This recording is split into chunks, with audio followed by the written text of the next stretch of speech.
بسم اللہ الرحمن الرحیم نحمد و صلی علی رسول الکریم۔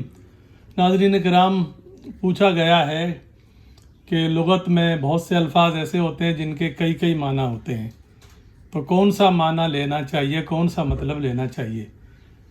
تو اس کا بہت آسان جواب ہے اور سیدھا جواب ہے کہ وہ معنی لینے چاہیے جو اس وقت جملے میں مراد ہوں، جو اس وقت جملے میں فٹ بیٹھتے ہوں، جملے کے مطابق ہوں، جملے کے حساب سے ہوں۔ مثال آپ کو دیتے ہیں۔ پہلی مثال، میرے کان میں درد ہے۔ اب کان سے مراد جسم کا حصہ جو سننے کے کام آتا ہے۔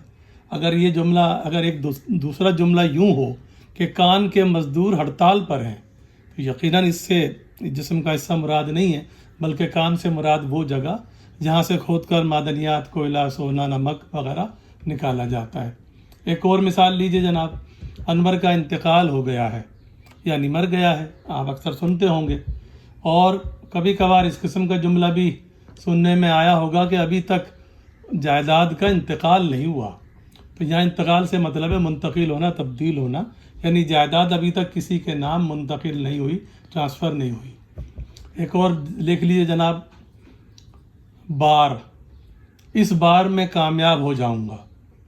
بار کا مطلب مرتبہ، دفعہ، اور اسی بار کو دیکھیے، اس کے سر پر قرض کا بار ہے، تو یہاں بار کا مطلب ہے بوجھ۔ ایک مثال اور لیتے ہیں، تار، جاؤ 2 گز تار لے کر آؤ، تو یقیناً اس سے بجلی وغیرہ کا تار مراد ہے، دھاتی ڈور جو ہوتی ہے۔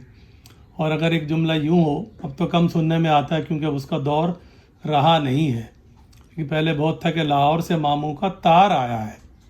اب تار آیا ہے تو تار یہ انگریزی کے ٹیلی گرام کا ترجمہ کیا گیا تھا، جس میں کوئی فوری خبر، خاص طور پہ ایمرجنسی کی، حادثاتی خبر دی جاتی تھی، اس کو کہتے تھے تار۔ ایک مثال حساب سے لے لیتے ہیں جناب، لفظ ہے ضرب، ایک مطلب ہے اس کا چوٹ یا مار۔ پولیس نے چور کو ڈنڈے سے ضرب لگائی۔ اسی ضرب کو دیکھیے، جو حساب کا ایک قاعدہ ہے کہ 3 کو 5 سے ضرب دیں تو 15 جواب آئے گا، ضرب ملٹیپلیکیشن انگریزی میں۔ پھر ایک لفظ ہے عہد۔ عہد کا ایک مطلب دور بھی ہوتا ہے، وقت بھی ہوتا ہے۔ حضرت عثمان رضی اللہ تعالیٰ عنہ کے عہد میں اسلامی سلطنت بہت وسیع ہو گئی تھی، تو حضرت عثمان رضی اللہ تعالیٰ عنہ کے دور میں، ان کے وقت میں۔ اور یہی لفظ اگر اس جملے میں آپ دیکھیں، میں کل سے سگریٹ نہ پینے کا عہد کرتا ہوں، تو یہاں مطلب ہوگا وعدہ یا اقرار۔